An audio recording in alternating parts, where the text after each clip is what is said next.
Good morning and welcome to the Capital Gang. I have in the studio the first one this morning, a very excited Joseph Otieno, or excited about a rare UPC win. Keyword in this submission is rare. Good morning, Joseph. Congratulations. I will not accept that. The trend, the formal, the expected, this landslide, the victory, the future. Uganda People's Congress for everybody. I am delighted to be here, Oscar. As ever, I keep time.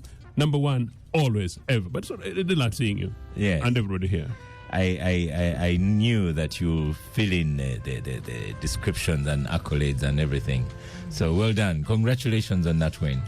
No, thank you very much. It's one that tells that in this country it is possible to have elections. It's possible for democracy to prevail. It's possible for issues to win. It's possible for very ordinary people like those people in Dokolo to have their say. And it's possible that in this country it's possible to beat NRA when issues prevail and common sense prevails and soldiers stay in the barracks and the police observe, and that's really what happened. But again, it's also possible when you have fantastic candidates like Sarah Aguti, Mrs. Nyankor, and when they go and they deliver the UPC way, people see it.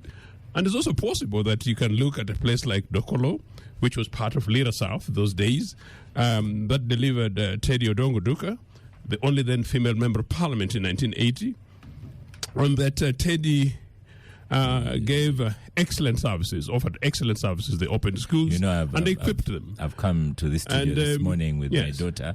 So when you talk about Teddy, 1980, she's absolutely fantastic. Yes. When you say 1980, Teddy, I know you some of these people get lost. Even the ones in the studio like Malcolm Pamizo. I know even my brother Ibrahim is looking, wondering what is this guy talking about. But I'm talking about real issues. Amazingly, actually, what was then relevant in 1980 is much more relevant today, and it will be much more relevant after Museveni and his crew retired, because it's very much about issues. Yeah. We have Agatha Atuhaire. You're most welcome to the Capital Gang, Agatha. Thank you, Oscar. I'm happy to be here. Yeah, you've been trending. You've been in the news lately. I thought I was going to see a large human being, and the one who's shaking Semoju. Semoju has written 2 articles already responding to you. So I am glad I will respond today. I had not responded to any of the articles. Yes. Agatha Atuhaire, daughter, mother, journalist, lawyer as well. Yes. All those things. Now you're seated right next to Malcolm Mpamizo, our resident Malcolm Mpamizo, lawyer as well. Most welcome to Capital Gang, Malcolm. Thank you, Oscar. Again. A very good morning to you, to the gangsters of the day, and to our listeners. I scanned through the list. Which list is that, Oscar? The cabinet list, and I was looking for Malcolm Pamizo. So did I. So did you, because some of these things... So did I. For you, they would have given you for regional representation. Bachiga, or maybe that's what I'm good for. Maybe they are saving you for Bank of Uganda. That is because that one. And we had ring fences at one point. Yeah, you were slot. Yes. So maybe we should wait a little bit longer. Honorable Semuju, most welcome to Gang. Yes. Morning. Good morning to you. So how did Dokolo manage? I saw FDC vote is like a paltry 10,000 and NUP 7,000. And Joseph will remind you of the time that was a landslide in Dokolo. Just under 9,000. I think they underrated the UPC thinkers. The UPC power? I now need to run for Fantastic. That when you work with NRM, I had not seen that. That's where you're going. They can allow you to. Malcolm led him to that. They can allow you to win some seats. Because in Parliament, UPC sits on the government side, but it also sits on the opposition side. I think they were the first group to work with NRM before I think the Honorable Mao signed the Memorandum of Understanding. Yes. And that's why the NRM did not cheat in Dokolo, because the seat fell to an ally. I don't know if they are working together, because the last by-election they won, they were both using government vehicles and the policemen. So I don't know how they sat down and shared who will use which facilities, but they were working together. So here I congratulate them. I want to learn more on how NRM can allow you to win some seats if you work with them. And the seats FDC has won. Has it worked with NRM? No, if FDC has not been working with NRM. But how has it won seats? It started lately. Maybe elections will become less violent. So, I mean, taking your analogy or taking what you're saying, where was the late Cecilia Ogwal sitting? Was she sitting on the NRM side or on the opposition side? Cecilia Ogwal lived a unique life. In the last years of her life, she was not the Cecilia Ogwal of UPC. Because I remember one time we were surprised when we saw her with Chintum Soke, and I don't remember who, that they had gone to meet Museveni as elders. I think her politics had changed, less confrontational, and maybe elders do it. So she continued being FDC, sitting together with us on the opposition side, but she was not the Cecilia Ogwal of yesterday. Okay, Joseph, how did you do it? How did you get the win? What particularly did you do? No, I actually wanted to but Oscar, the question credit FDC. Maybe for the benefit of listeners, because UPC are also two parties, so I don't know which faction is Ochieno. The faction that Joseph Ochieno has spoken a lot that he's not in the Akena faction, and that they're going to win power very soon. His faction. His faction, yes. No, Ibrahim was always very kind to me. And I wanted to respond this time round. Yes, let me first welcome Lydia. Good morning, Lydia. Morning, welcome Oscar. to Gang. We've missed you well. Yes, I was. Sorry about your loss in Dokolo. I don't think it was a loss. Well. So What was So you confirm what Semuju has been saying? It was not a loss. It was not a loss, but I was in Dokolo, and I was happy that I was in Dokolo. So, good morning to our listeners and viewers, and I'm happy to be on the gang this morning. Greetings from Mombale City. They are very good fans of Capital Gang. Thank you, and they are listening in. Okay, I hope Ofanopono is also on the way. We've saved a seat for him this morning.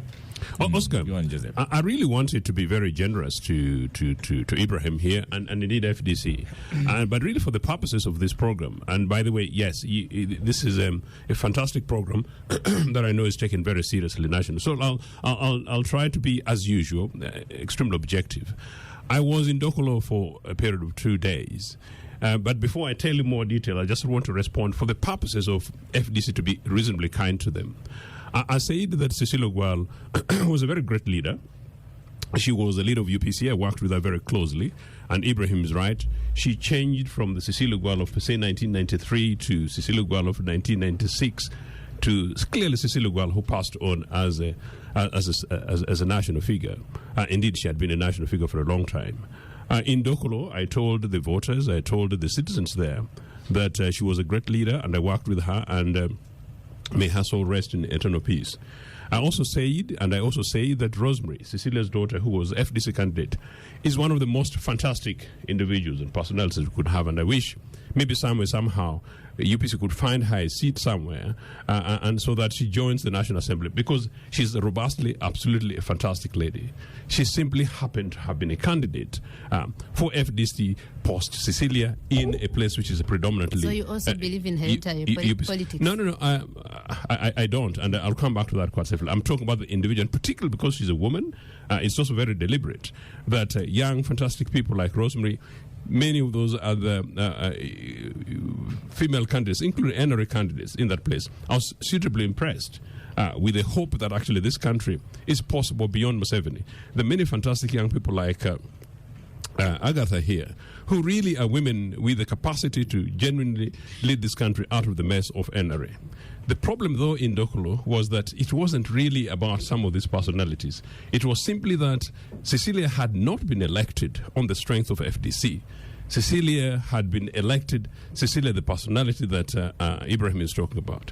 Cecilia, who some people had perceived that maybe she had been undone by UPC, which was not true because I know the story. And Cecilia, who had obviously lost in Lira municipality and had returned to her homeland in Dokolo, and people were looking for personality. And under this NRA regime, politics has been personalized and personal merit, personality, and money. So Cecilia easily won that place. She did not win it because of FD. In fact, she could have stood on any political party ticket and won. Now that she left, the space was very clearly the UPC that I told you, which is the Grand of Lango, the Grand which is re-emerging, and the Grand that will re-emerge across the country. So in the course of the campaign, Ibrahim, I was able to meet people across the political divide. I managed to recruit and to get people change from NRA into UPC. I must say that I got a couple of people, including a senior FDC leader, cross into UPC. On a talk show program like this, one particular caller happens to say that he was NRA and said because of my submission, together with my excellent panelists, they were going to vote for Sarah Aguti. So really the victory was based on the mess that NRA has had in the north, the fact that given a platform like this, you put UPC's program on the table, you put NRA's program on the table, you put FDC's program on the table, and particularly in northern Uganda, a constituency that was then led by Tedo Dongo, as I was trying to say at the time. It will simply be that the majority of the people will vote UPC. And actually, let's watch this space. The entirety of Dokolo and possibly part of Amolata is going to return to UPC. Finally, that evening, I met an elder Oscar, and it is really touching. A Lango gentleman who, after a slight drink, was telling me that, look, they have been humiliated. He said, our community used to have people with cattle in thousands. Now it is a privilege to find a few families with cattle in their hundreds. Lake Choga is now being occupied by NRA soldiers. Their fish, which is actually their natural fish, people can't fish there.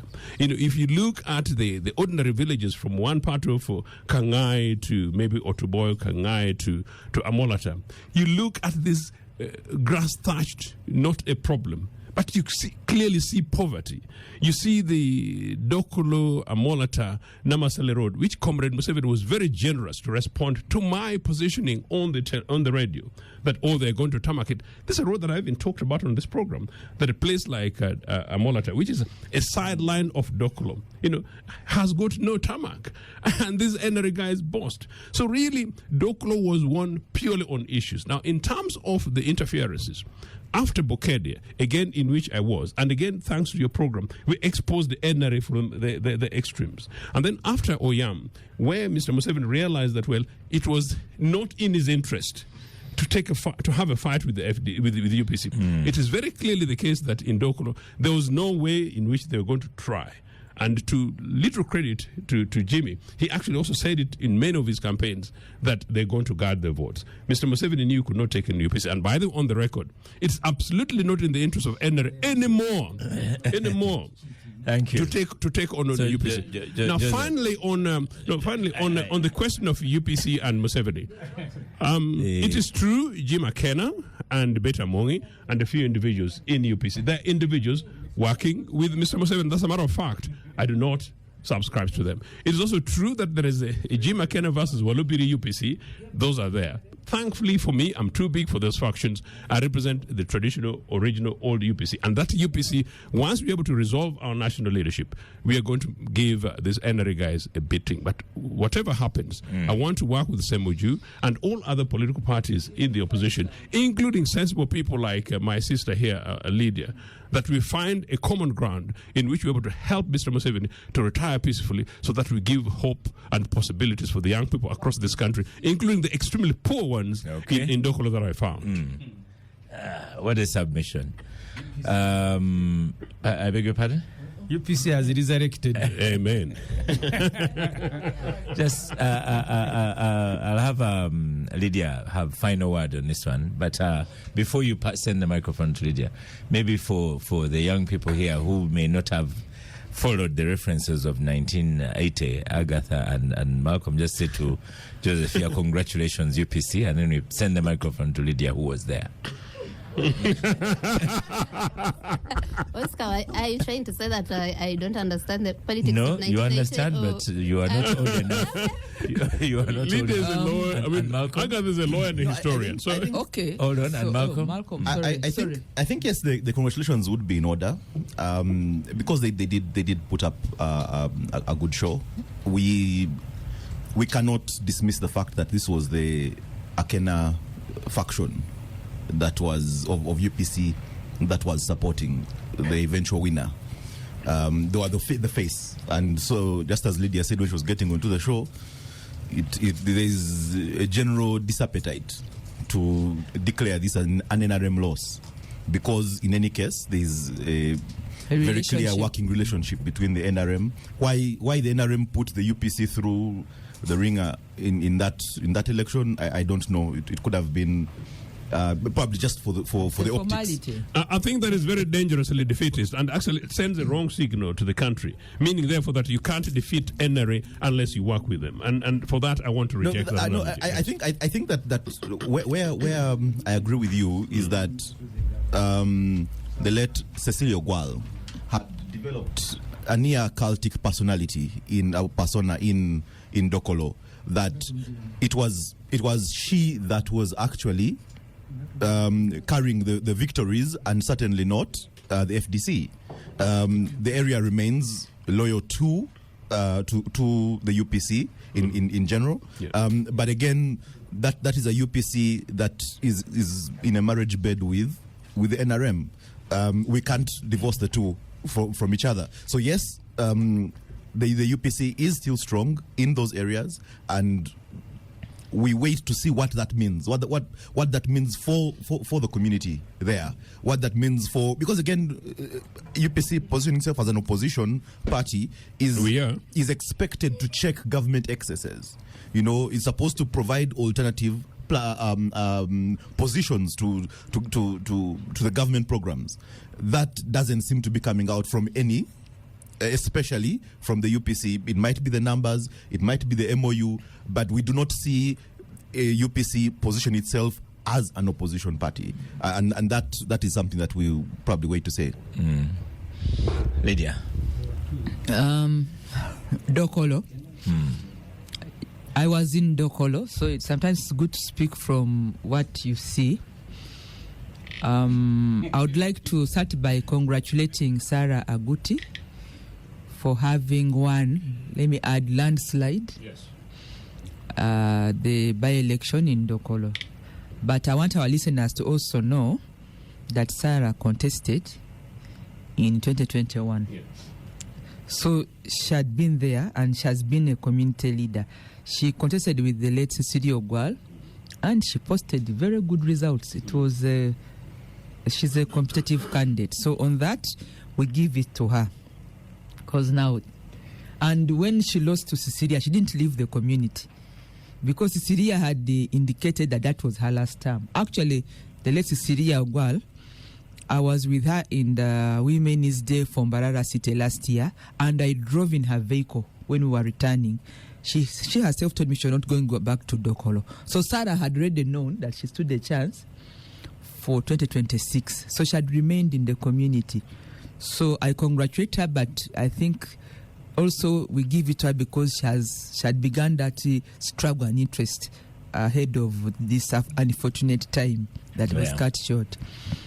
To Rosemary Ogwal, I also want to congratulate her. I think it was a family emotion to conclude the mother's term of work, but most important, that she stayed within the party where the mother had contested.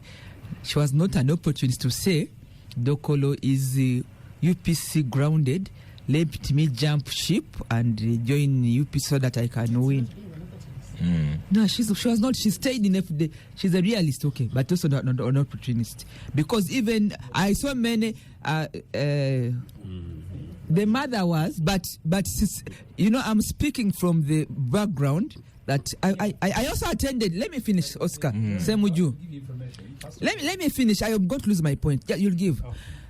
I attended the Cecilia Ogwal's burial, and I could see many political parties leaders trying to get Rosemary to choose another party than where her mother had been.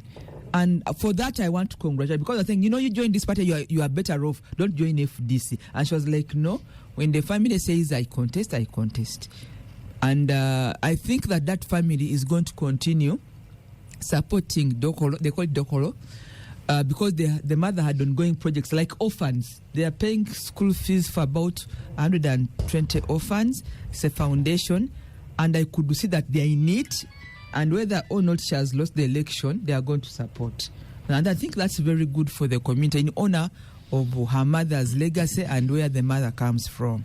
Now, having said that, Oscar, I want also, it's good to go to a community, because what I saw in Dokolo is not just the strength of UPC, that's now a given, but the strength of the voice of elders. Yes. Same with you. Yes. I don't know, you are a very good analyst, but you say Malcolm.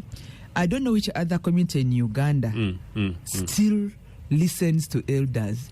Finding youth seated in Lango, there is an elders meeting, and the elder says this is the direction, and whether you're a youth or they follow the direction.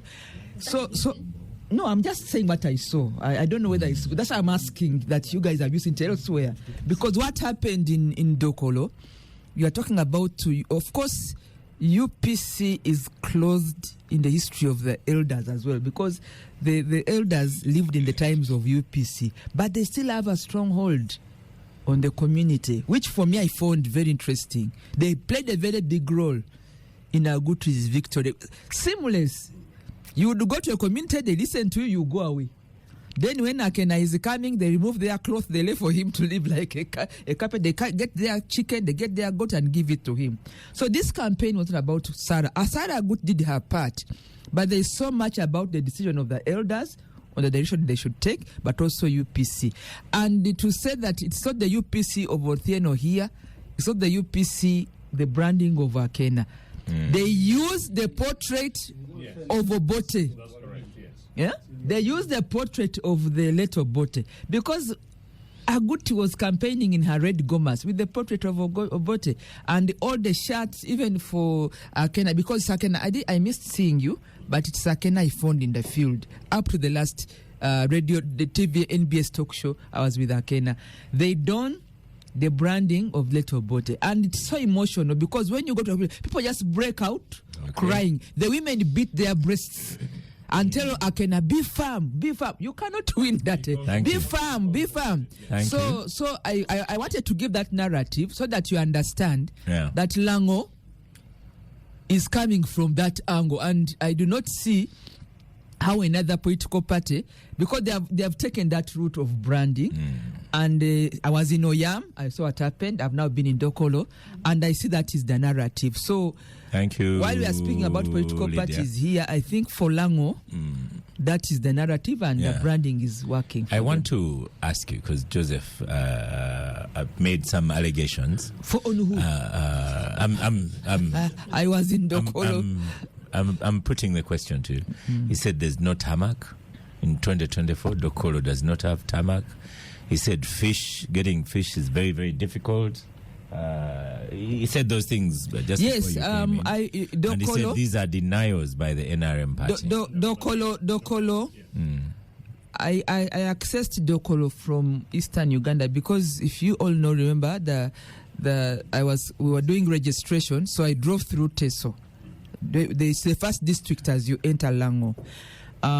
They have good Maram roads. When you're coming in from Lida, it's all tarmac inside to Dokolo. Because again, I went to Lida because, as you know, there was the NBS talk show for the candidates, so we had to go to the city. But Dokolo, Cecilia Ogwal was the first member of parliament there, but there's the old guys are Felix Okotogong and then the others. We have been posting some NRM members of parliament for constituency, but for the woman MP, as you know, we had the elder who was no longer very aggressive, but I mean, she had built a stature of now an elder and a leader. So Dokolo is work in progress. It's a new district, and I've been around the country. There are not many districts that have pure Maram all over, but at least there's, Katamak, but they have good Maram. They have a headquarters where offices, and I think it's work in progress. And on the list of what they wanted, tarmac roads were one or two to access areas, but the biggest challenge, like you've had, was the management of, because they're also along a lake. That was the biggest undoing for anything NRM there, because there has been mismanagement according to the reports of the fisheries sector on the lake. And that's why the president came out to say he's going to review. And in June, May, he's going to meet. You see, now he also mentioned the elders, which had also captured that, the role of elders in that community. So he mentioned the meeting elders so that they can decide on whether to remove the UPDF, but also hand their lake to the elders, if you are following. So the role of the elders is so important, because I think even the president picked it. Okay. And we paid some big price on the vote because of the management of the lake. There is a good cause for lake, but I think the management has issues. I also picked that from the community. And the anger and bitterness has even gone beyond just people quarreling. They are ready to fight. It is now very hostile from the community versus the UPDF. They're ready to fight, and I think that has to be handled and rectified. Yeah, Agatha. Yes. Mm. So, Oscar, contrary to what you think, I know a lot about the politics of 1980, especially that I come from the Great Abshenyi, where UPC. Yes. And Google is your friend. No. Yeah. Leave Google. I was actually asking recently, yesterday, when the UPC lady won, how UPC is still strong, like how they still think about Obote, who died many years ago, but also had left Uganda years back. Yet in Bushenyi now, it's hard to find a young UPC person. And as usual, Museveni was the one to blame for what happened in Bushenyi from the people I was talking to. But I wanted to say something about this election in particular, that we forget that Akena had a rally in Dokolo just before Cecilia died in January, and it had so many people. And actually, after that rally, even in Amolata, the LC5 chairperson, who I hear wants to come to Parliament, asked Akena to go to his district and like sort of revive UPC. So Cecilia died at a time when that was happening. The rallies had happened, I think, in 3 areas, and they were massive. When Cecilia died and the daughter came, the people in Dokolo felt it was unfair. They had given all their support to Cecilia. I mean, entire Lango. Because Cecilia had come from Lira and gone to Dokolo, and they had still supported her. They thought it's unfair that now they want the other people they should support, because they had supported Cecilia in 2 constituencies. Now they shouldn't feel obliged to now support her daughter as well. Also, her daughter left this country in her teens. Yeah. They don't know her in Dokolo.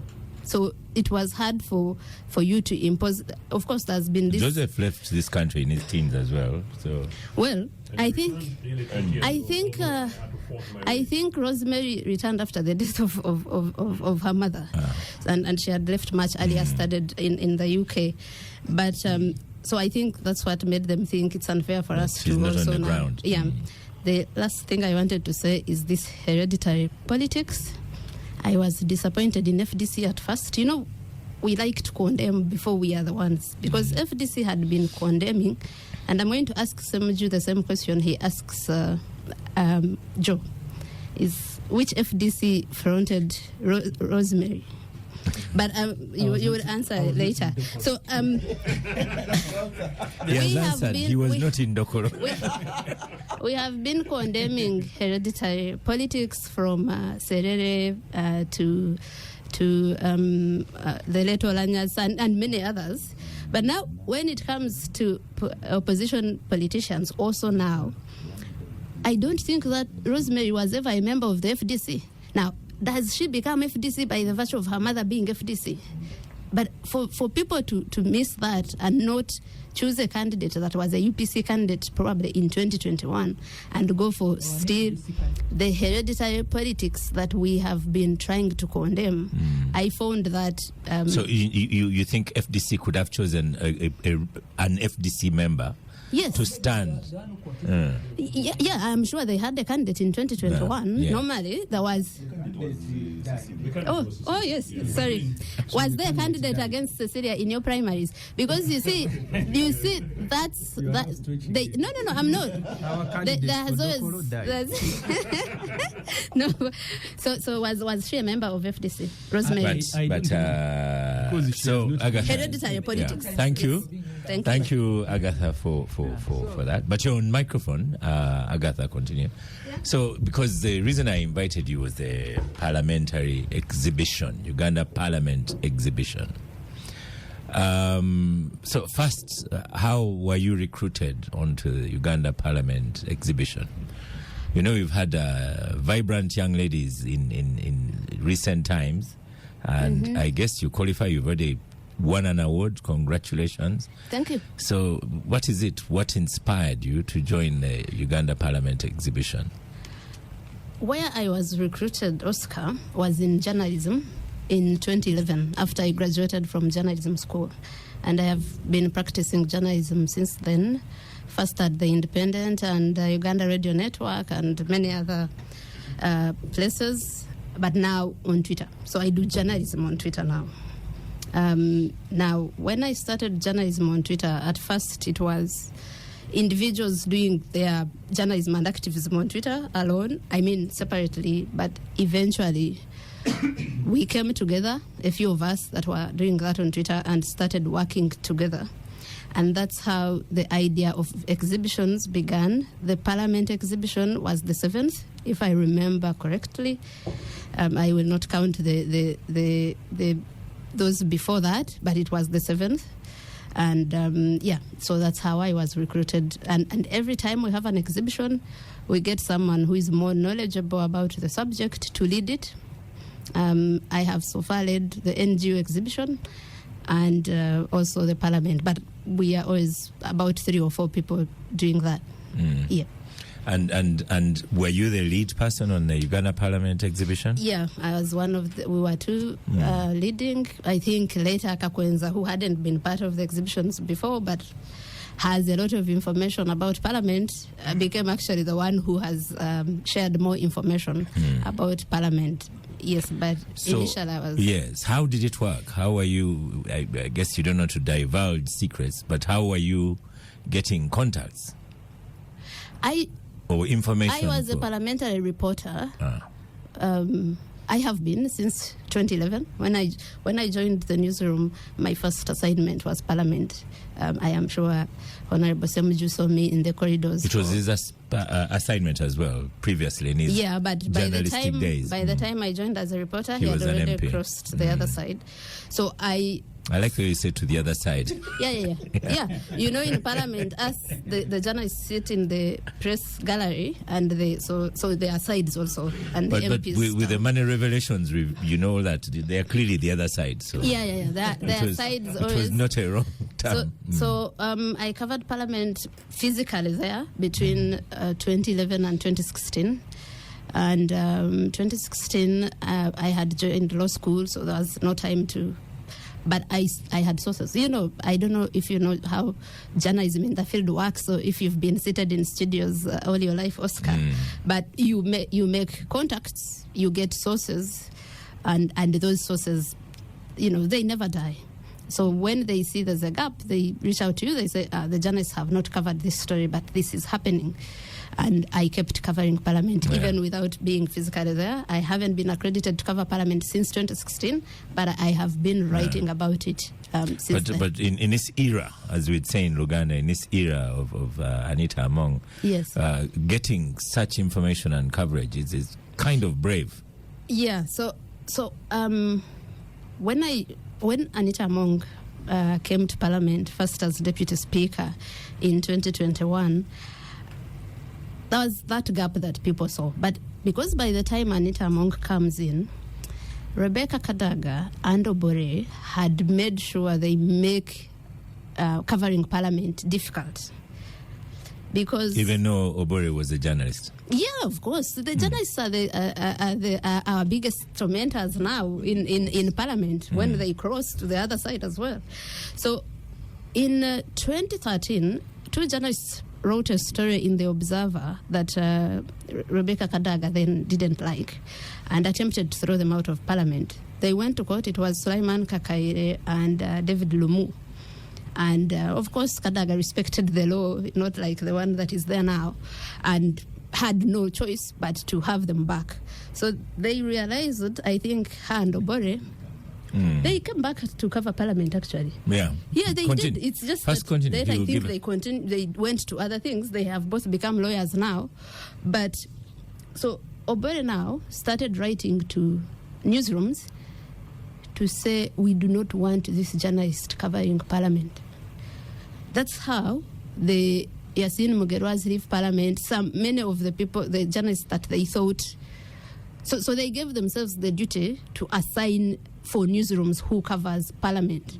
I remember we quarreled about that, but we didn't take it far. So by the time the 11th Parliament starts, there's already journalists that maybe are not good enough, are not competent enough, but also not experienced, lack institutional history. And now by this time, I am getting calls, but there are so many things happening, no one is covering them. Because in any system, even if you want to gag people how, they are going to be aggrieved about things and they are going to write them. So I started writing things they were telling me. It started by them passing laws without quorum. Honorable Semuju is here. I have him on record. I have that clip where he is asking, but why are we rushing through these laws? Because they pass a law in 1 hour. And he said they will... First of all, the consultations are not enough. The time you have attributed to the law, both in the committee, at the committee level and in Parliament to debate it, is not enough. He asked that when 7 bills, financial bills, were passed in a space of 3 hours. And he said they will take us to court.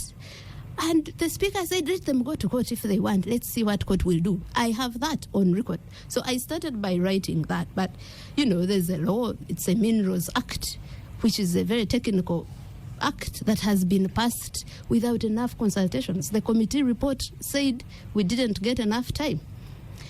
So I kept writing that on Twitter. But as you know, some things will not attract as much attention. And one day I wrote about the procurement of cars irregularly at an inflated price at about $2.4 billion. And that was now the biggest story. Now, after that story... And that was factual?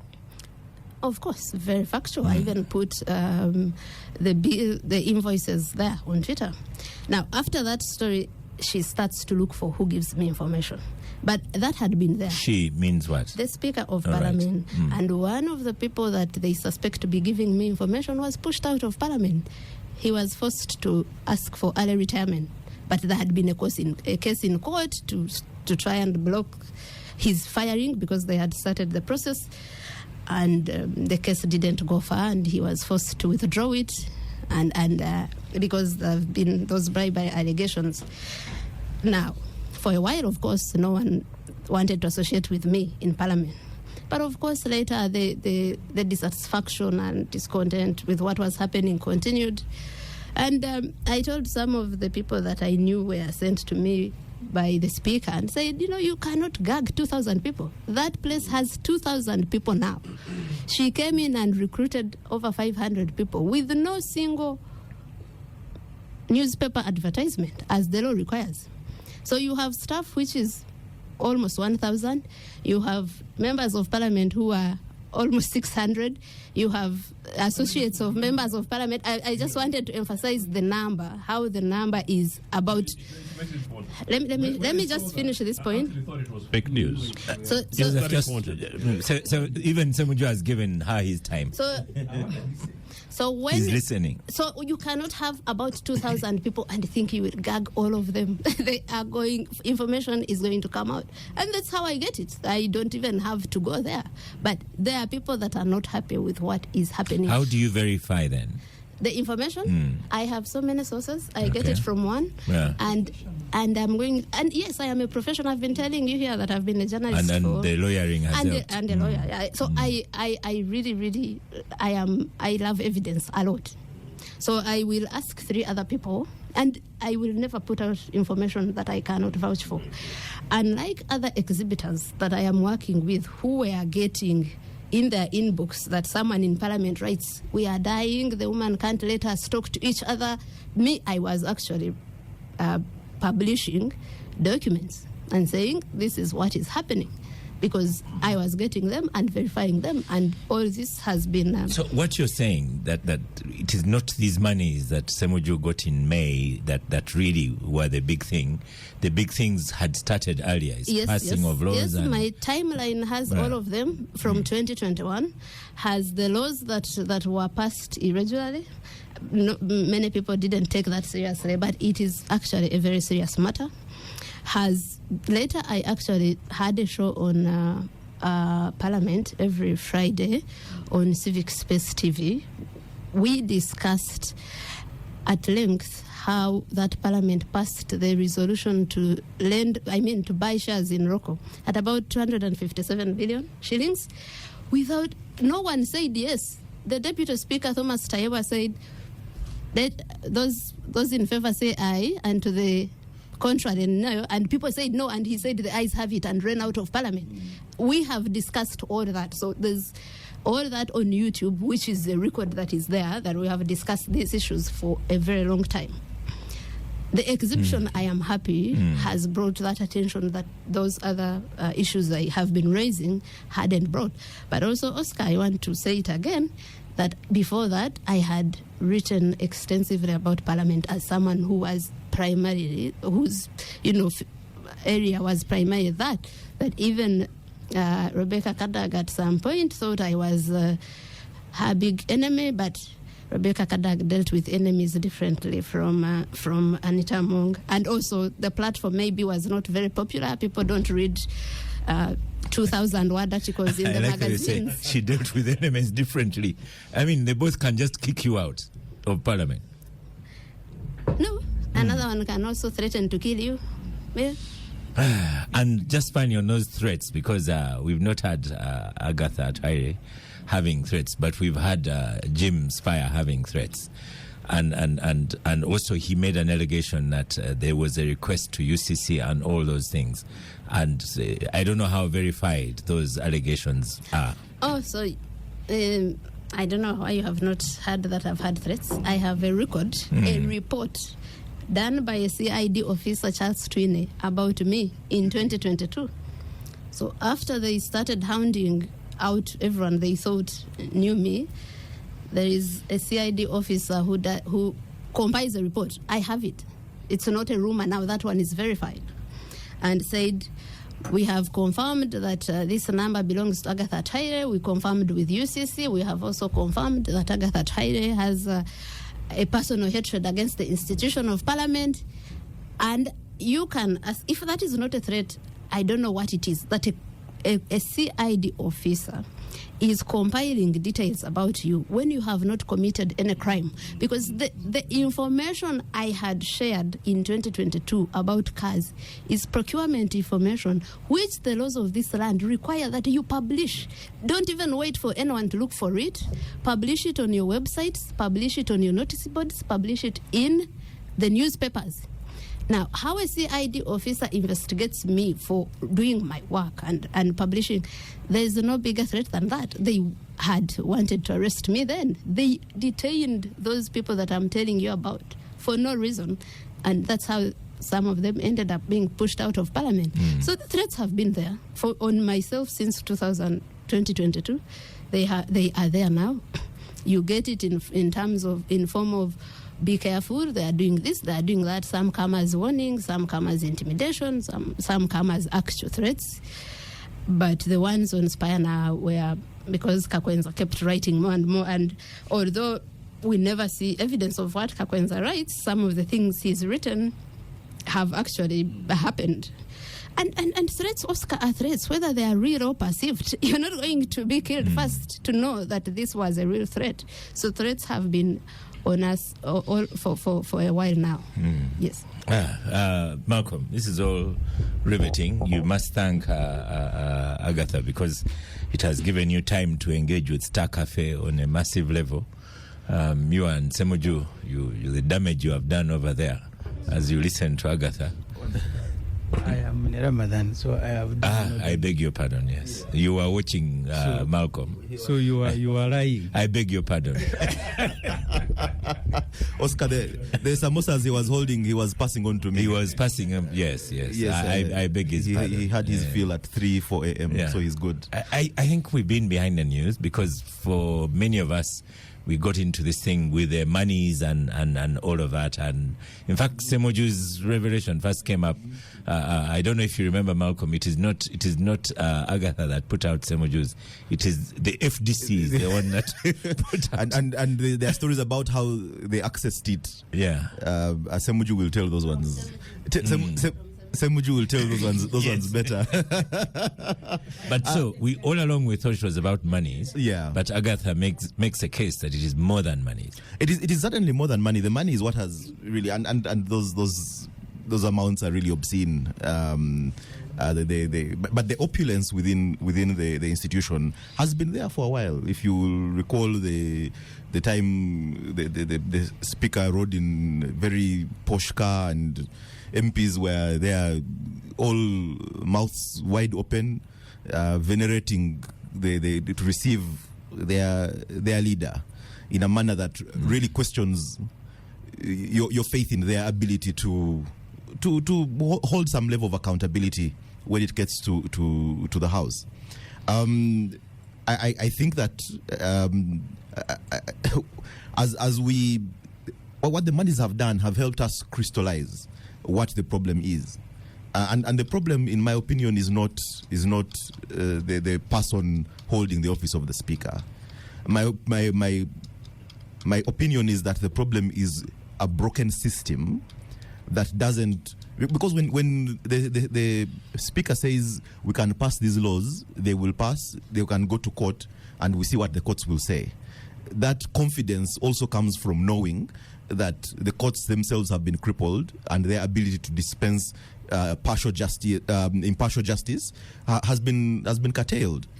When journalists like Agatha need access to information, which is a right of every Ugandan, public information, and that information can't be attained through legally provided for mechanisms. There are laws that provide for access to information, but to be able to access that information in Uganda, you need certain signatures from certain particular individuals. So you can't then blame them for verifying through the quiet sources and then publishing what they publish and sharing this information with Ugandans. So I think the uproar comes from the monies, which really it hits hard. It's one thing to see the numbers in Parliament grow. It's another thing to see the bills getting passed without the required kind of debate. It has happened for nearly all of them. That's also one thing to watch that happen. It's a whole other thing for an ordinary Ugandan to know that the speaker has a per diem of $4,000 per day. That's a whole other dimension now. So they can't afford a meal. They struggle to access healthcare, but the speaker gets paid $4,000. Now, she does a wonderful job in her office. She's expected to do a wonderful job in her office and supposed to be paid for that. But when you see how that is commensurate with the status of the ordinary Ugandan, and then you realize that $4,000 is is really an extreme. So I think it's a real commendation. Social media activism has grown. It has, and Oscar, there have been several ways in which Ugandans have shared their displeasure when, again, the formal processes seem not to work. You can't trust a police station next door to do so much for you, either because they're going to require a bribe or because things are going to go higher up. And Agatha is here with a CID report. I'm not sure what she can do with that. It seems to be a crime to hate Parliament. That is the crime that she had, which is unverifiable, but also it might also be an offense that was passed in those laws that were passed very quickly, and we don't know that it's actually an offense in this country to sit there and hate Parliament. I think you have a right to hate the Parliament if you want to. It might be unpatriotic, but that is not an offense. But what do you do with that information then? Because you know that CID officer has presented this to a particular individual who can use it as they wish. If you carry that report you can report to the police that is investigating you about an investigation on you. But also the officer has invaded your privacy for no reason and revealed, published information about private information. Exactly. So, but there are alternative ways that Ugandans have been trying to get information out. We all know the protests some time back that were in form of yellow pigs that were, and I remember at that point. The question was, how did these people get these pigs into Parliament? How did that happen? How creative and brazen can Ugandans be, Ugandan young people, to the point where they actually get this information in there? And I think the trend has moved from there to where we are now with these platforms providing forms of accountability to the people, since the institutions themselves are struggling to do the same. Let's stop for a break. The Capital Gang on 91.3 Capital FM. Did you know? The Capital Gang on 91.3 Capital FM. We'll come back from the break. This is the Capital Gang. We continue the discussion on Uganda Parliament exhibition. Honorable Semuju, Agatha Atohaire is here. Who hates Parliament? We'll make a law to make that a crime. But Malcolm has said it might already be in existence because you have been passing some laws very quickly. So, Honorable Semuju, like I've been telling some people that your allegations came from FDC, but Agatha here says the thing is bigger than just money. First of all, I beg your pardon? I am also. I hope I get to comment about the money too later, right? Comment now. Comment before he comes on. Oh, before Semuju comes in? Yes. I am glad that the money was so outrageous that it enraged. How can you be glad? No, that it enraged the public to pay attention to what was happening in Parliament. Unfortunately, Semuju is part of the money scandal. And I'm going to say that... so I write about Honorable Semuju on Twitter. He said he's not on Twitter, and I think that's why he missed that. During the Mabati issues, I don't remember when that was. Must have been early last year. And I observed that Semuju would get up and say, but Madam Speaker, we cannot be sitting here with Mabati thieves. And the person he's addressing is another person who is implicated in that scandal. And I said, but at what point will Semuju say, Madam Speaker, this house cannot be chaired by someone involved in this Mabati scandal? And like I told you... Do you think he can say it? He told us here that he cannot say it. No, but you see, this is the Semuju of now. The Semuju we knew before would say it. We expected him to say it. He was suspended twice from Parliament. No. Even when he was suspended, he would come back and start from where he had stopped. And Anita Among has never suspended Semuju. So if he would still do it against the people that have suspended him, why hasn't Zake speaking in Parliament? Done it? Can Zake speak in Parliament? Let me finish. Yeah. So finish. You said yourself that what? People deal with enemies differently. Oh, so you would rather you are suspended and not what? As opposed to Let's what? finish off and then he comes to the microphone. So I have told you earlier that one of the people that raised the flag about the manner in which laws were being passed Semju himself. I don't know if he remembers that. But now, time came when he was not raising anything, and he gets up and says, we are dealing with Mabati thieves here. And I asked it on Twitter, and people, of course, some were on his side saying, but that woman would never let him speak again if he said anything against her.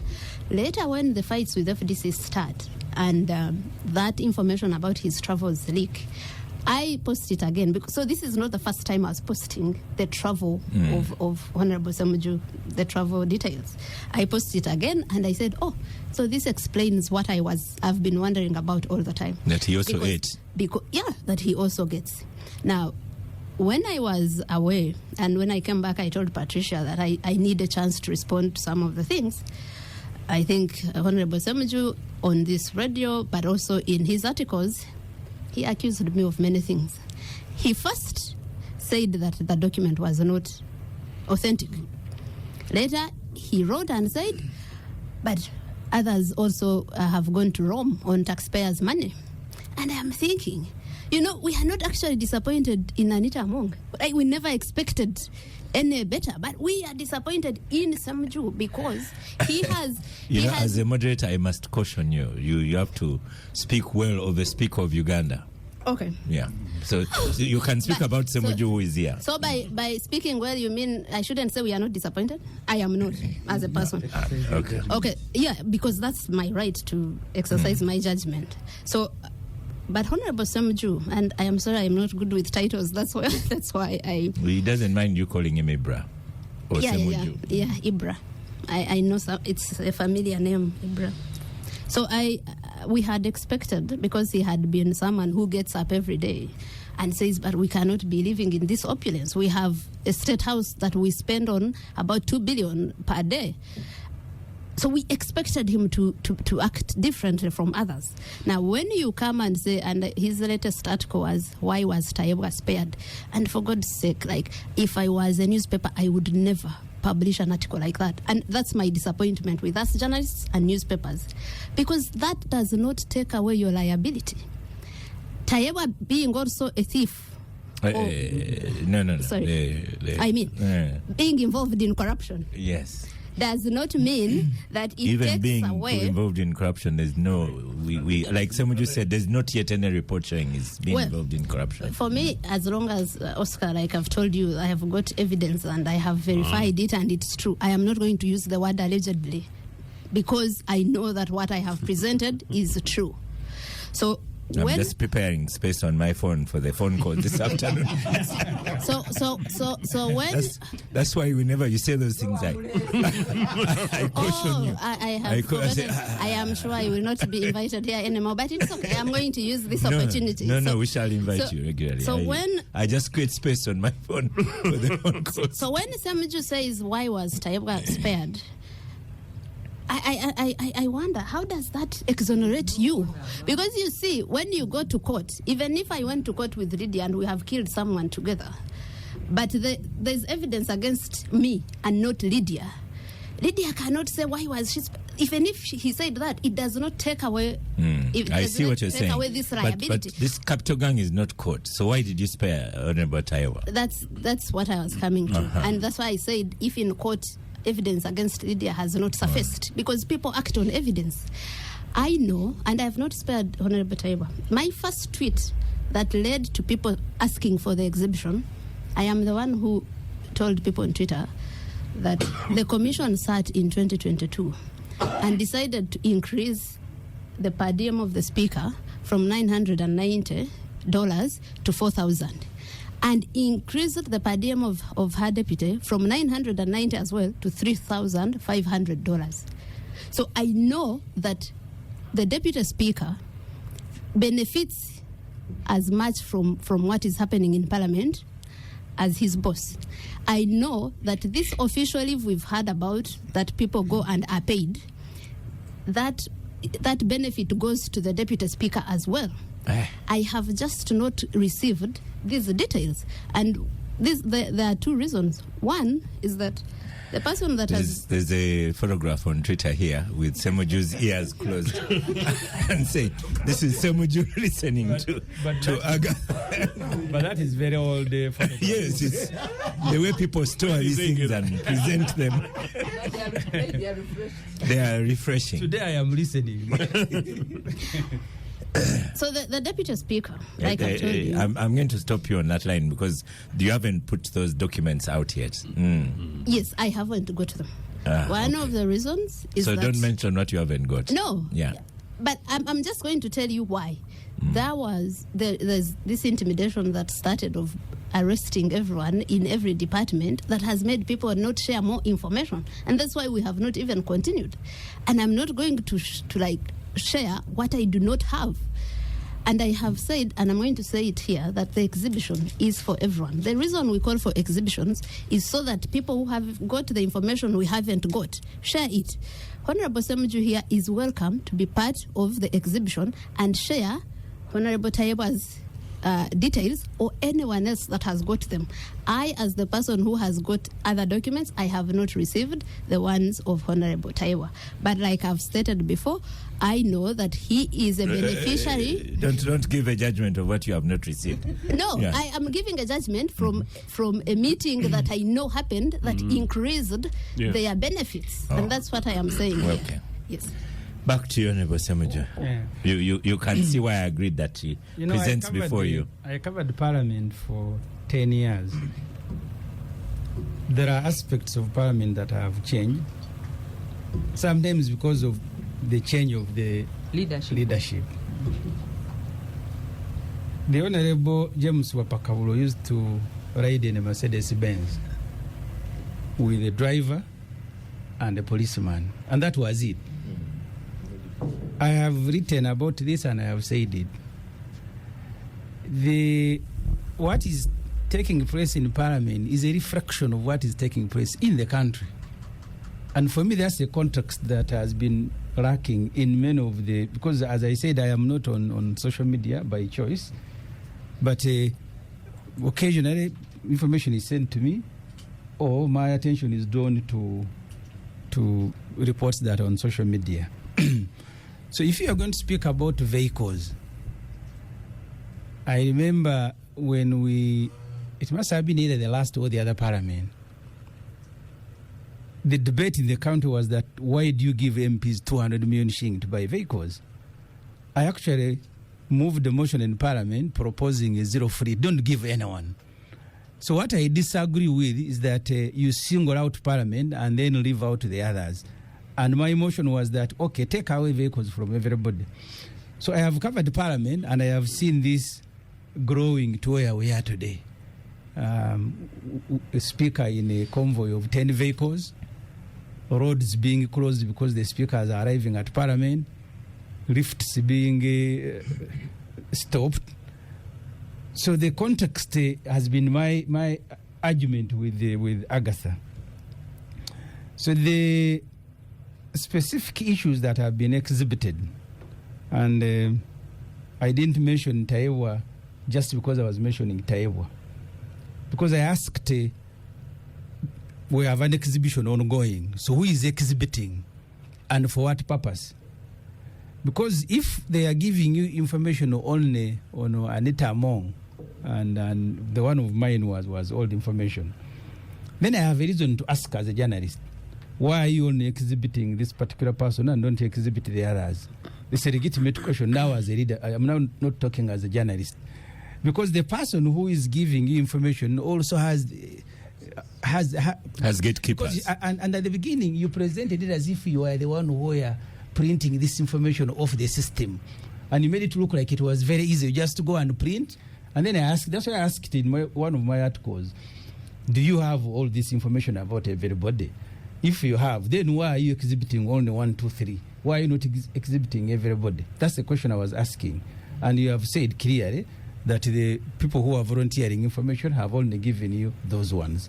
And that's why, because you need also to understand. Let him finish. So you need to understand that all these things that you are saying happen, or they may have happened, But there are also fights that are ongoing in all our organizations. If you see the fight in the NOPS, not just because there was money about Mpuga.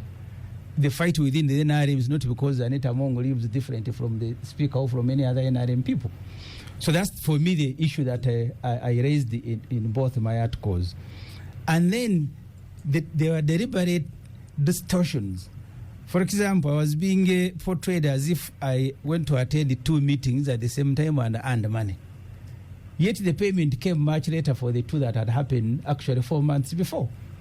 But even where money is clearly indicated that this money is deducted from SEMJU, it is being totaled up to show that, so much money was given to SEMJU. But even simple things, every MP earns an allowance, sitting allowance. I am paid as a whip of a party. I am paid money to go for field work. All that is totaled to say that, no, the reason SEMJU is not speaking about Anita Mongo, it is because of ABCD. And maybe that's the crime. As you said, for you, you are being now accused of hating Parliament. Maybe my crime was that I was not speaking about Anita Mongo as much as you wanted. But I must choose how I live in Parliament. You can't do that for me. You have said yourself that speakers deal with their enemies differently. So even the MPs must deal with the speakers differently. Because I was an MP under Kadaga, I am now an MP under a different speaker. So you want me to be reckless, and I cannot be. Mm-hmm. So I must. But I want to challenge you, Honorable Assembly. Yes. Are you saying to Agatha? Are you pulling a tribal card in the accusation you're making? No. I am not, because her role in all this is exhibiting information. Right. She is not the one that is originating information. I am only asking the one who's originating information that she's exhibiting, why are they only providing information about some people and not others? Yet they are all accused of the same offense. Yeah. So that's for me is the issue. And that's why I said, you see, beyond the allegations as they are put, you must also understand that there is an objective. Why are people doing this? For what reasons? Because I did say, if you look, for example, at the money of donation, there is something that has caused much drama. Money being put on the accounts of staff. We have a budget in Uganda of 162 billion shilling for donation. Mr. Museveni alone has 137. How does Museveni withdraw that money? Does he go to the bank himself? You mean that money is not in the names of the staff of State House? So why is the country so excited that money is in the names of staff of Anita Mongo? Tayewa has a... I am telling you what happens. Yes, it is. It is not in, Malcolm, get a pen and write down. Withdraw. It is in the allocation that your people are given money for giving. For me, that is the issue. How they withdraw the money doesn't. It's not the big deal. The big deal is that you have a budget for donation. The people who have money for donation, and they can withdraw it. So tell me, Lydia, how does Museveni withdraw money for donation? Okay. How does the Honorable Taiwo withdraw? Don't answer yet, Lydia. How does the government chief whip withdraw that money for donation? So for me, the point is, as long as you have this money in the budget, it will be withdrawn the same way. If for you are annoyed with the donation itself, the money shouldn't be there at all. Okay. Because the withdrawing and giving it now it's dependent on who the beneficiary is. The money that Museveni carries in the sacks will be the same money that Anita Mongo will be carrying in the sacks and everybody who has it. In fact, the other day I complained when I was still chief opposition whip. I said, you have a government whip who is facilitated by 8 billion, and then you have a chief opposition whip who is given nothing. And it remains the same story. You can go and ask in Ambeshi. Okay. Let's pause you for now. Honorable Samuel, I'd go to Joseph. If I predict the words you're going to use, you're going to say it's all a mess. It's not only a mess, it is criminal.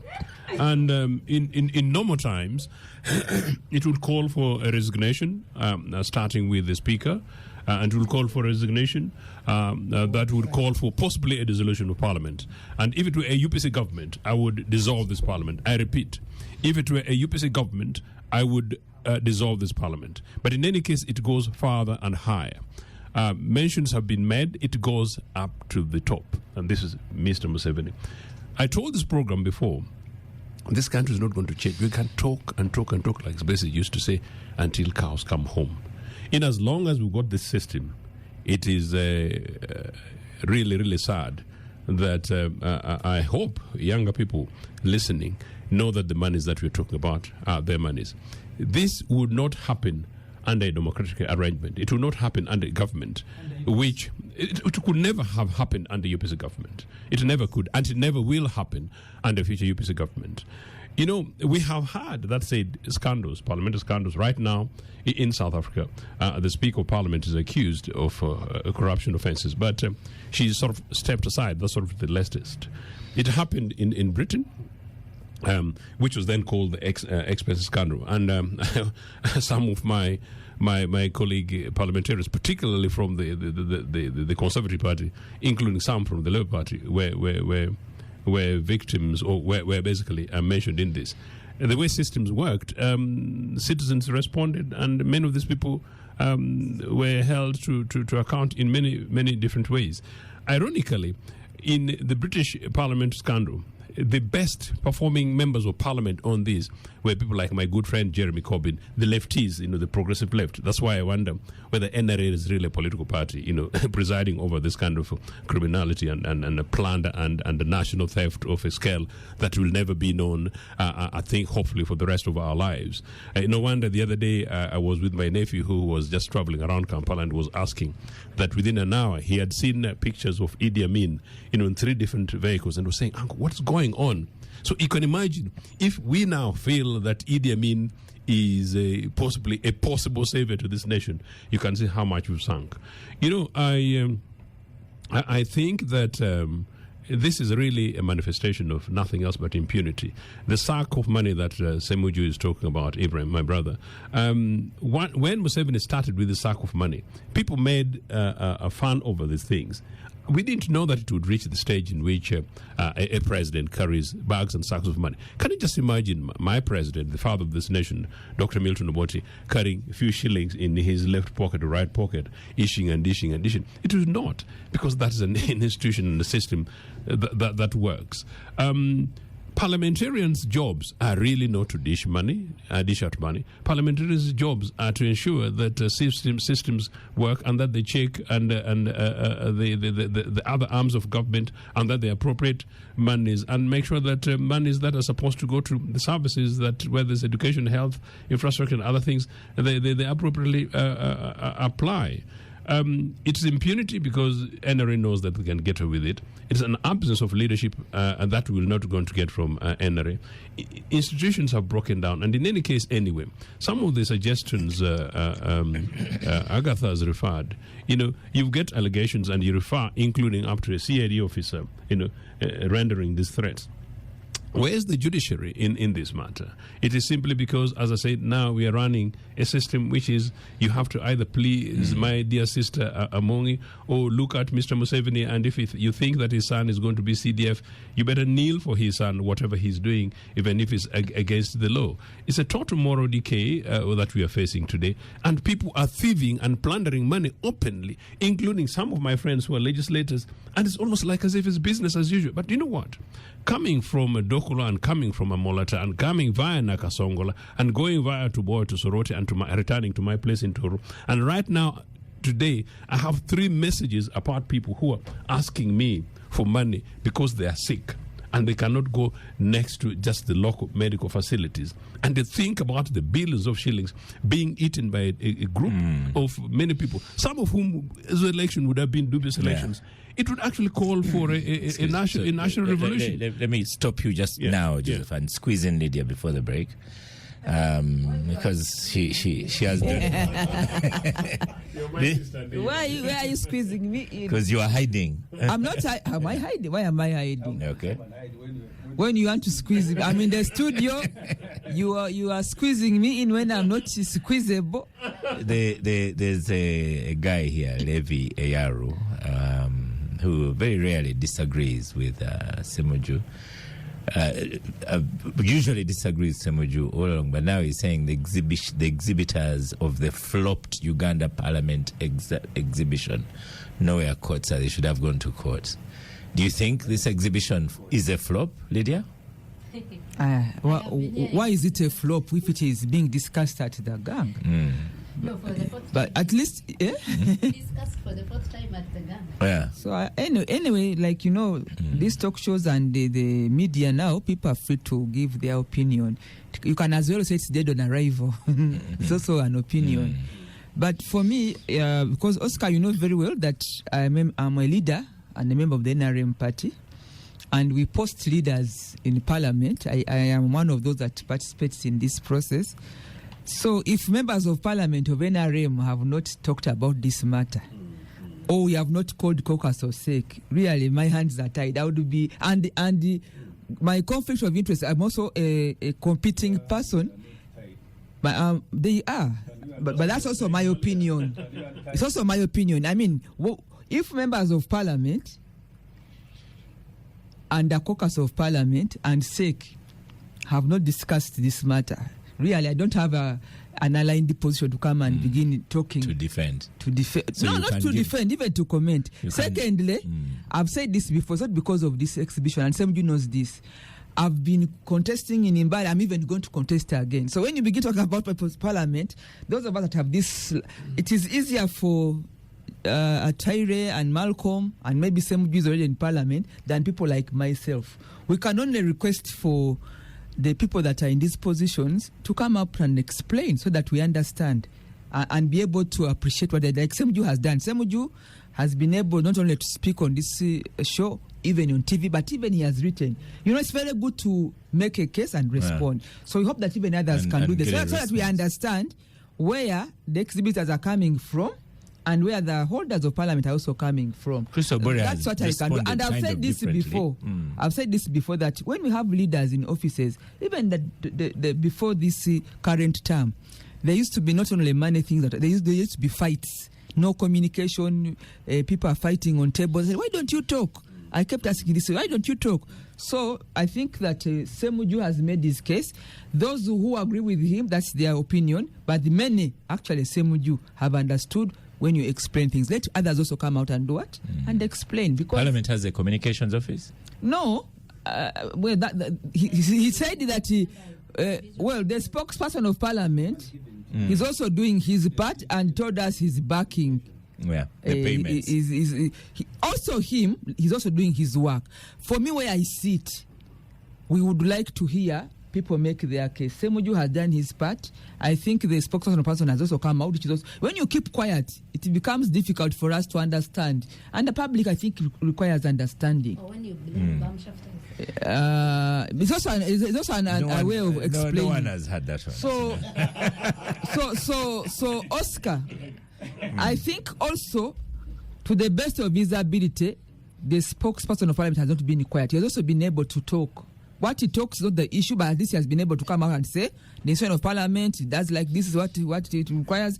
I think that people should explain this so that the public gets to know.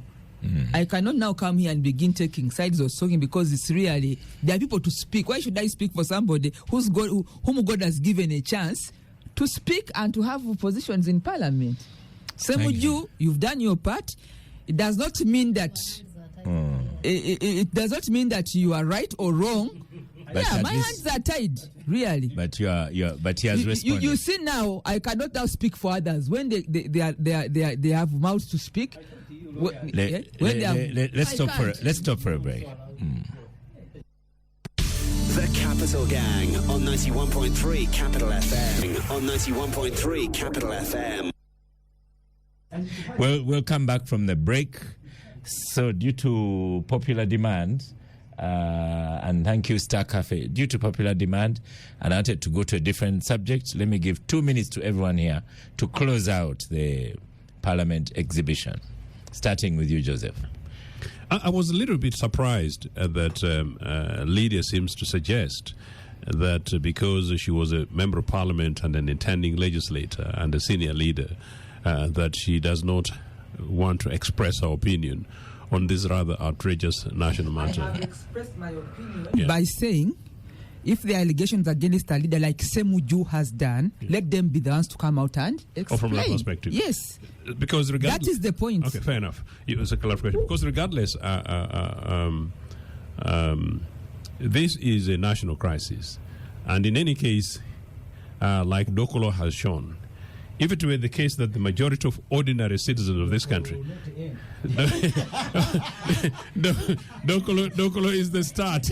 But no, on a serious note, if the majority of ordinary suffering Ugandans got to know that while they suffer, people whom they pick, particularly some people whom they pick, go to the National Assembly, led by the leaders in the National Assembly, plunder to the extremes, what they do, there would be a massive outrage. In any case, strategically for all people who want to go to Parliament, who haven't gone to Parliament, I am here and available to give them advice.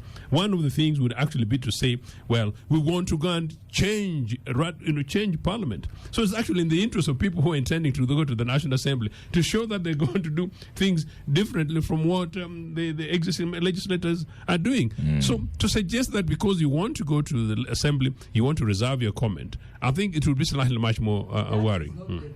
Okay. No, I was saying generally, because you've clarified yourself, your position. No, the voices of the ordinary people of this country need to be heard. And at the moment, a good proportion of the legislators are not doing the way, that. Joseph, you can address it as saying, since you are going back to Parliament, this is what we want you to do.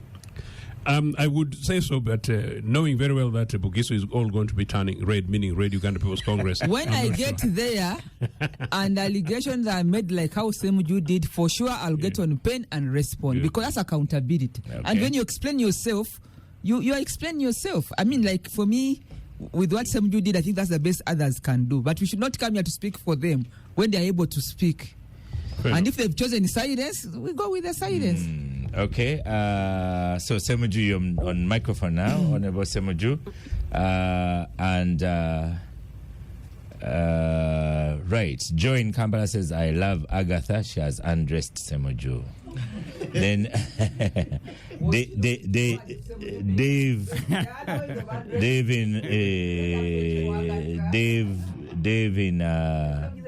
in Mbale says, okay, Semuju went on different trips, but maybe ask him some of his trips, whether they're in order to, shouldn't they be reduced on public administration? Was the ban after COVID lifted? Then Moses Berhanga has told you, Semuju, you are misleading on money for donations. At State House, when the president donates, the money is sent to the account of the institution or person it's being donated to. For instance, the president, the president donates a vehicle to the bishop like he does many times. A vehicle is bought and given to the bishop. So those were three messages that... Maybe Moses... Your 2 minutes now, Semuju. Many of the aspects that have been raised, I may not have followed each. I think Parliament has a duty to do a list of the things that have been said about Parliament, and then begin correcting them where the things that are true. Some of them may not be easy to correct, because I mean, as long as you provide money for donation, people are going to donate the way they like. Maybe, and I intend to make a proposal in the next budget, we do away with the money for donation completely, so that we don't have people picking money and donating it the way it is. But it's imperfect for Parliament to listen, because feedback is always important, and we do this work on behalf of the public. Where we have made mistakes, we should correct them. I don't see the reason why anyone in Parliament should think that Parliament is beyond criticism. This work we do on behalf of the public, where we've made a mistake, we have a duty to collectively and individually correct ourselves. Where we think we are unfairly covered, we also have a duty to come and explain, like I did. Up to now, I don't think, and the big point that Agatha makes here is that they are angry that Semuju is not doing the same things that he does. But you also need, if you come here and Oscar Semoya gives you opportunity to speak, I don't think you're going to speak about him and then you will be invited for the next program. So, if Agatha wants to speak about me, let me switch off her microphone. So sometimes you must understand the conditions under which you work and the decisions that we make. Semuju, or the space I've created on my phone for the phone calls. Someone sent a message here saying, Semoyam Msoke is very afraid, and I want to find it and say yes. So Malcolm, you. Yes. Yes, your 2 minutes. Even when you're afraid, Oscar, it is important to still speak out. And we commend those that do. Two quick things, Oscar. One is and I think it's very sad for us to receive that message from Moses that seems to justify a CSR budget for any government institution. Yeah. Because private institutions can't have CSR budgets because they are purely capitalistic, profit-oriented. But you're conflating. Moses was responding to Semuju on how the money is I'm received. getting there, but it shouldn't be there. That's what I'm saying. It shouldn't be there in the first No. place. And why Semuju, would the public... hold on, and Semuju has no problem with how the money is received.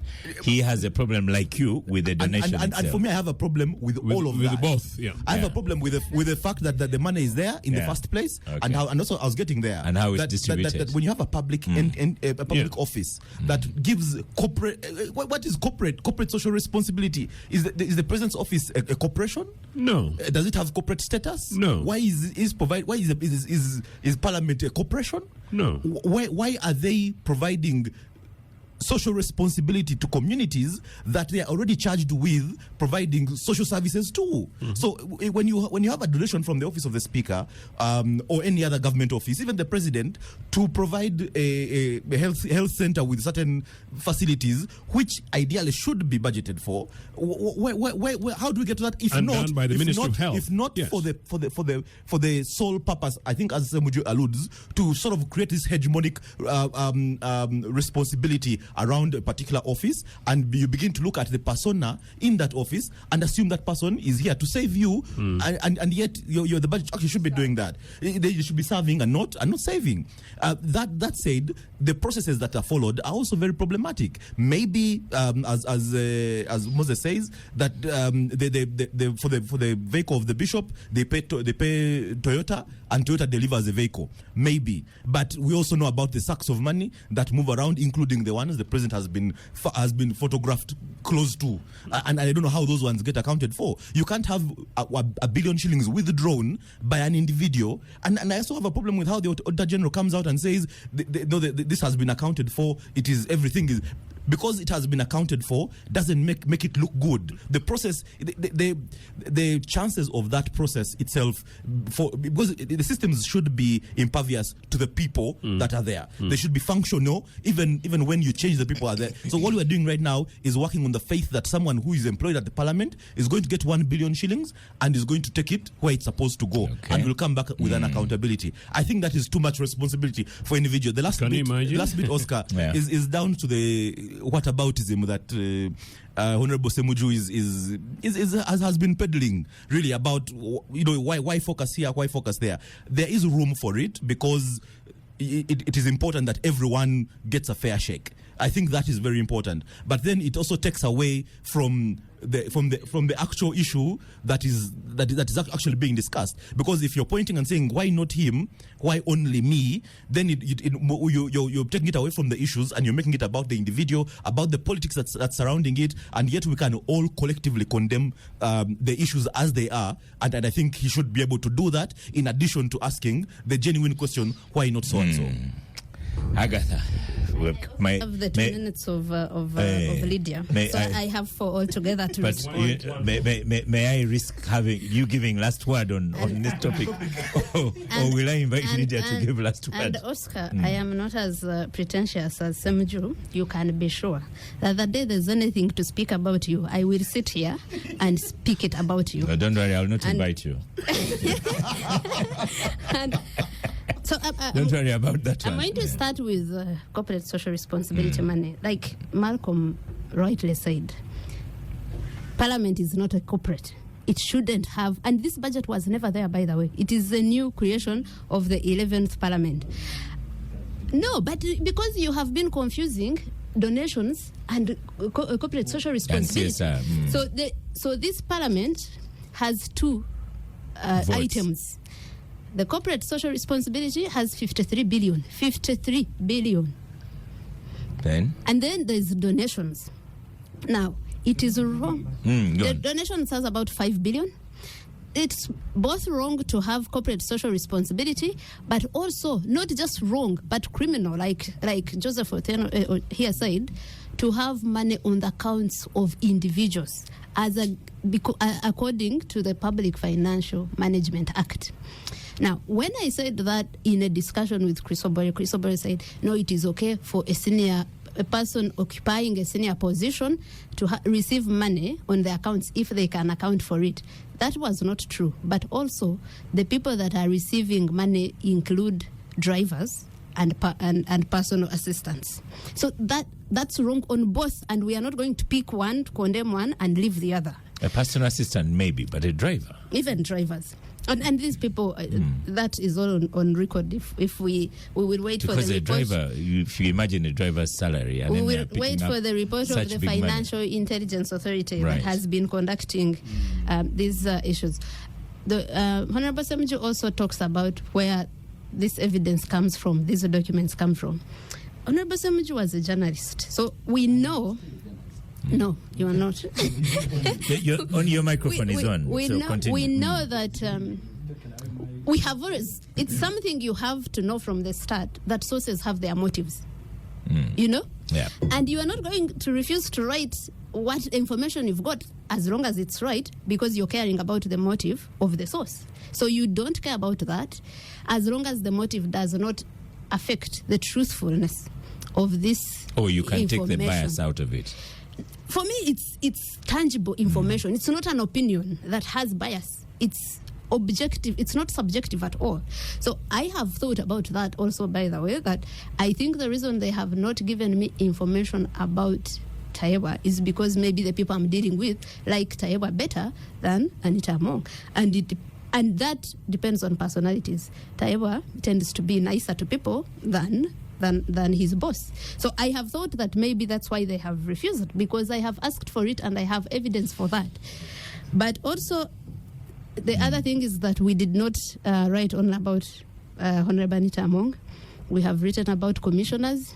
We have written about the travels of the clerk to Parliament. I have all that on Twitter. So the information for me and the other exhibitors that we've got, we have written it. And finally, yes, is that we are going to go to Twitter and read all this information. I am going to ask forgiveness on my behalf and behalf of Ugandans to Honorable Semju for ever having high expectations in him. That's our only crime. Because when Semju says that we want him to be reckless, no, we don't want him to be reckless. We have seen him challenge other people. We thought he would challenge wrongs and corruption and misuse and abuse of power wherever it comes from. We are sorry we ever had those expectations in you, but maybe now we all know better. Thank you. At least you are talking to about someone who is here. Same way, you're also not writing about Tayewa. So I am also sorry. But you don't have any proof. You don't have any proof. I beg your pardon. Your microphone. The same way she has not exhibited Tayewa, I am also apologizing on behalf of Uganda that we had high expectations that you'll exhibit. Is my microphone on? Because I want people to hear this. He has no proof that I have information about Tayewa and I have refused, but we have proof that he has refused to raise an issue that is in Parliament on a daily basis. These lawyers. Let's start with you, Malcolm. And he hasn't, by the way. Agatha, let's leave this. So there's one more topic for discussion. Honorable Semju, let's leave this now and have Malcolm start at the beginning of a program, and we've lost time, and it was an interesting subject. Yeah. And it's good we've given it a platform. But when I looked at the whole list, I was looking for Malcolm Pamizo, Foreign Affairs, Malcolm Pamizo, advisor on Foreign Affairs. So start by congratulating Lydia, who was on the list. Yes. As a presidential advisor. Blue sheet. Let's accept to be congratulated, Lydia. Calm down. Go on, Malcolm. Thank you, Oscar. Congratulations, Lydia, to you and the people that appeared on the blue sheet, as it is called. I was among those also looking for my name, because when I saw some of the names there, I thought, well, mine might be somewhere. And then when I saw some of the other names there, I was like, thank God my name is not there. Because this No, among the ministers, not the advisors. Stop heckling. Among the ministers, not the advisors. Oscar, I think that this slight amendment, as it is being referred to, has been coming, really. I'll just say three things. One, it might be an attempt to sanitize. When you see some of the names that were dropped, I don't want to go back to the Mabati saga, so I won't speak about it. But some of the names that have been dropped, you see an attempt to sanitize the quality of the people that are in there. There are some that were implicated that haven't moved an inch, so then that could dispel that very point. You also realize on further analysis that this is a further militarization of our cabinet. We already have several serving military officers who are implementing government programs through an executive, which they would be expected at one point to go against if they were defending the integrity of and sovereignty of this country. There's a reason why army officers are kept out of politics in very many places. And so this further militarization can be seen as us positioning. When you have a internal affairs minister is a general, you have both ministers actually in there. You have Works, which is a general. Now Trade is a general. The IGP is a general. Foreign Affairs is a general. You know, there's a pervasive use of the military and people with military. I don't want to quote my brother Ochieno on the NRA mentality within, but that's what seems to be growing. And the third thing I'll say is looking at some of the names. I also wonder whether it is an attempt to be responsive to some of the cries that have been coming out about the involvement of young people in politics. Maybe also they need to be a little bit more inclusive. And then you have the PLU that's right, heavily represented in there. Oscar, I think I still have more questions and answers after that. On to Semoju,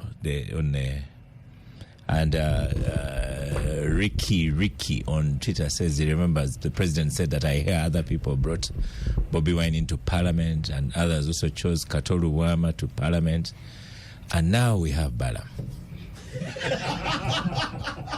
This is on Twitter. I'm reading a tweet. So, English teacher. No. Teacher of English. Yes. So on but I know where you're going. You're not even going to talk about reshuffle. You'll go to the CDF. No. But but you can congratulate our Nyamtoro here, who has been appointed a minister. I am western to congratulate Lydia because presidential advisors. You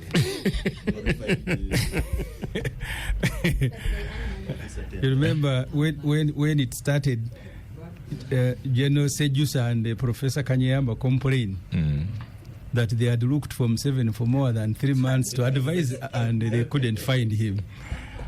But for me, the most important thing in all this, Oscar, was the last paragraph. Museveni saying that the handing over and the taking over of office will be presided over by Salim Saleh. For me, that summarizes everything. That Museveni's son, I had missed that. Museveni's son is not his structure is supposed to be supervised by the Minister of Defense, but the Minister of Defense cannot preside over a function where Museveni's son is taking over the realms of that office. That it is a brother who must come and preside over. No, it's a general. It's a retired general. So you mean he's not Museveni's brother? Maybe it happens to be his brother, but you see, we are now. I think he's coming in. We are now fully, because this is the first time that the one who preside over a function is also part of the statement announcing changes. Because you see, it's the first time, and I have covered the military and politics for a very long time. So Museveni is no longer shy. That has evaporated. That we are under family rule, and I think his son cannot be supervised by anyone except his father. If his father is busy, then the brother, maybe the mother. So that's where we are as a country. That it must be written in the press statement announcing a cabinet change and military. That this particular function, and remember the last one, even when he was promoted as a general, it was Saleh who went to preside over. At that time, you had Mbadi as CDF. Because Saleh didn't want to salute Mbadi, so he went dressed like he was going to milk cows in those jackets of his, because he didn't want to put on uniform. If he wanted a general, he should have appeared in a uniform of a general, but he knew that the moment you appear there, you will have to salute the CDF. So he chose to go the way he did. So really, Museveni holds everybody in contempt. That you can even put that in writing. That my brother will be the one to come and preside over as my son is taking over as a. So really, for me, that is what is most significant. Okay, Joseph, your 2 minutes. I will give my 1 minute to my best friend in the studio today, Lydia. No, Lydia and Agatha, my two best friends. Sorry. Like Semuju said, this is because I was in Dokolo. Semuju said it. What Dokolo end? Semuju, I was in Dokolo. So what Dokolo end? It's extraordinary. Just as Ibrahim said, I really never knew we would reach here. But like a senior member of this regime said a few years ago, that while they were at Makerere University as little Kadogos returned to school and they were already commissioned officers, young Mr. Muhoozi was just about finding his way into the military, which obviously surprised our good brother here. Now, to the extent that Muhoozi is a general today, is something that I know people shy of talking of publicly, but it's something that people should have seen coming.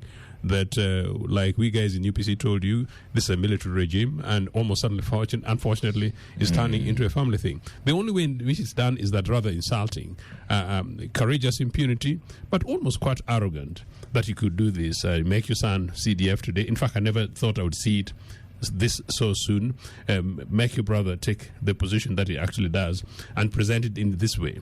And particularly considering where we were a few months ago discussing Pilau, and whether or not these guys are breaking the law, whether or not these guys, the boys got out of hand and he's not respecting his dad. And here now, Balaam, here now, Lillian, here now, my good young friend Nyamutoro, in this combination. What is it telling the country? Okay. My shock, though, is what are ordinary Ugandans thinking about this. Okay. That I hand over to my fantastic sisters. Good in Dokolo. No, you had already said Dokolo. Agatha, you have now 1 minute, because the minute he gave you, he took. So I have 3. He took. So, you know what they say, that there's always room at the top? I didn't know there's also always room at the bottom. When I be thinking that this country has sunk to its lowest, I find that there's lower we can still sink. And it reminds me of how Honorable Kahindo Tafire was appearing before the Legal and Parliamentary Affairs Committee some time back, and he asked Florence Namayanja to join NRM. And Namayanja said that he cannot join a sinking ship.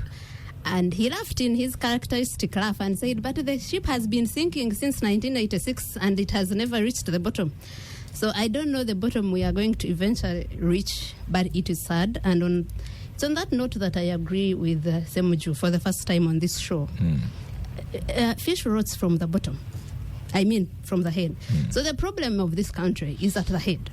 Even the reason we have corrupt people and they go and hug him and they come back and just thump is that he is the problem. He has killed institutions, and everyone waits for him to act. The IGG will not You can act. see why I could not allow you to have last word.